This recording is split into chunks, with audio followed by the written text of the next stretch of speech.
সন্তানের আকিকা না দিলে বাবা মার উপরে তিনটি বিপদ চলে আসবে, মারাত্মক তিনটি বিপদ চলে আসবে তাদের লাইফে যদি সন্তানের আকিকা কোনো বাবা মা না দেয়। বর্তমান সমাজে অনেক বাবা মা এমন আছে যারা সন্তানের আকিকা দিতে চায় না। হ্যাঁ, যদি কারো টাকা পয়সার সমস্যা থাকে সেটা ভিন্ন বিষয়, আর এই আকিকা দেওয়া এটা ফরজও নয়, ওয়াজিবও নয়, এটা হচ্ছে সুন্নাত। নবীজি সাল্লাল্লাহু আলাইহি ওয়াসাল্লাম আকিকা দিতেন, এবং আকিকা না দিলে কিছু কিছু ক্ষতি হওয়ার সম্ভাবনা থাকে বাবা মার উপরে। এক নাম্বার হচ্ছে, সন্তানের যদি আকিকা না দেওয়া হয় তাহলে যে ক্ষতি হবে সেটা হচ্ছে সন্তান বড় হয়ে বিপদে পড়ে যাবে, বারবার তার উপরে বিপদ আসতে পারে। এখন সন্তানের বিপদ আসা মানেই তো বাবা মার উপরে বিপদ চলে আসা। এজন্য সন্তানের আকিকা অবশ্যই দেওয়া দরকার। যদি তাদের অ্যাবিলিটি থাকে, সামর্থ্য থাকে, তাহলে আকিকা দিবেন। আকিকা কিভাবে দিবেন? নবীজি সাল্লাল্লাহু আলাইহি ওয়াসাল্লাম আকিকা দিতেন আনিল গোলামি শাতান, অর্থাৎ ছেলের জন্য 2টা বকরি, এবং ওয়ানিল জারিয়াতি শাতুন, এবং মেয়ের জন্য, কন্যা সন্তানের জন্য 1টা। এখন এখানে ছেলের জন্য 2টা কেন আর মেয়ের জন্য 1টা কেন? এটা এই জন্য, ছেলেরা বাহিরে থাকে বেশি, তাদের বিপদ আপদ বেশি হতে পারে, এই জন্য ছেলেদের জন্য আকিকা করতে হয় 2টা। আর মেয়েরা যেহেতু ঘরে থাকে, বিপদ আপদ কম থাকে, এই জন্য তাদের জন্য আকিকা দিতে হয় 1টা। এই জন্য আকিকা যদি কোনো বাবা মা সন্তানের জন্য না দেয়, এই সন্তানদের উপরে মাঝে মধ্যে বিপদ চলে আসে। সন্তান অসুস্থ হয়, বড় হওয়ার পরে রোড ঘাটে চলাফেরা করে, অনেক সময় অ্যাক্সিডেন্টের সমস্যা থাকতে পারে, বিভিন্ন ধরনের বিপদ তাদের ভিতরে চলে আসতে পারে। এই জন্য অবশ্যই যাদের অ্যাবিলিটি আছে সন্তানের জন্য আকিকা দিয়ে দিবেন। আকিকা 7ম দিনে করা সুন্নাত। যেদিন সন্তান জন্মগ্রহণ করবেন 7ম দিনে আকিকা দিবেন, এবং মাথা মুন্ডন করে সেই মাথার চুলগুলো ওজন করে আপনি কিছু রূপার মূল্য দান করে দিবেন, এবং আপনি তার সুন্দর একটা ইসলামিক নাম রাখবেন, তাকে ধর্মীয় শিক্ষা দিবেন, কোরআনের শিক্ষা দিবেন।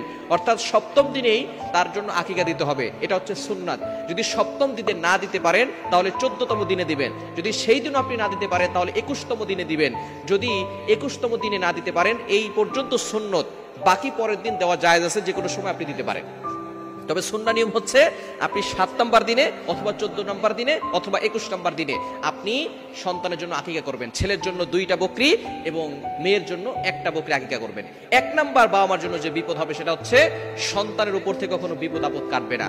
2 নাম্বার, কোনো বাবা মা যদি সন্তানের আকিকা না দেয় তাহলে সেই বাবা মা পরবর্তী সময় সন্তান যখন বড় হবে, সন্তান পিতামাতার দায়িত্ব পালন করবে না।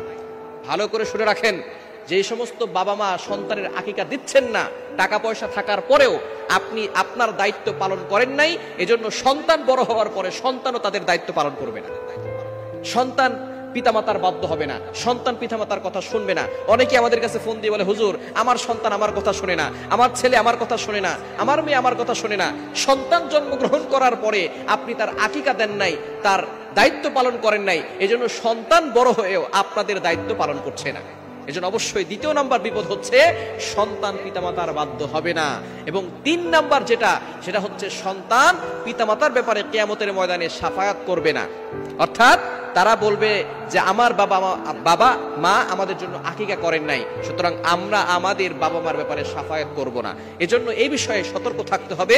সন্তানের জন্য আপনার অ্যাবিলিটি অনুযায়ী আকিকা করবেন। ছেলে হলে 2টা ছাগল আর মেয়ে হলে 1টা ছাগল দিয়ে আকিকা করার চেষ্টা করবেন। হ্যাঁ, যদি কারো টাকা পয়সা না থাকে তাহলে নিজের প্রতি ফরজ করে নেবেন না, ঋণ করে তারপরে এটা করবেন না।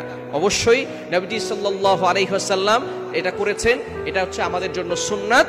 যদি যাদের অ্যাবিলিটি আছে তারা অবশ্যই করবেন, এটা ছেড়ে দিবেন না, অবশ্যই আমলটি করবেন। অনেকেই আছে সন্তান বড় হয়ে গেছে, সন্তান বৃদ্ধ হয়ে গেছে, তারপরেও বাবা মা আকিকা করে না। অবশ্য তাদের টাকা পয়সা আছে, কিন্তু সন্তানের জন্য আকিকা করে না। এজন্য আকিকা করবেন, এটা হচ্ছে একটা ইবাদত, নবীজি সাল্লাল্লাহু আলাইহি ওয়াসাল্লামের সুন্নাত, আমাদের জন্য এটা একটি সুন্নাত। সন্তানের জন্য আপনি খুশি হয়ে কিছু একটা জান কোরবান করে আল্লাহকে খুশি করে কিছু অসহায় মানুষকে, এতিম মানুষকে আপনি নিজেও আকিকার গোশত খেতে পারবেন, এতে কোনো সমস্যা নাই। এজন্য সন্তানের জন্য আকিকা করবেন। আল্লাহ পাক রব্বুল আলামিন সন্তান থেকে বিপদ আপদ দূর করবেন, সন্তান পিতামাতার বাধ্য হবে এবং কিয়ামতের ময়দানে শাফাআত করবে। আল্লাহ তাআলা আমাদের সকলকে সঠিক বুঝ দান করেন।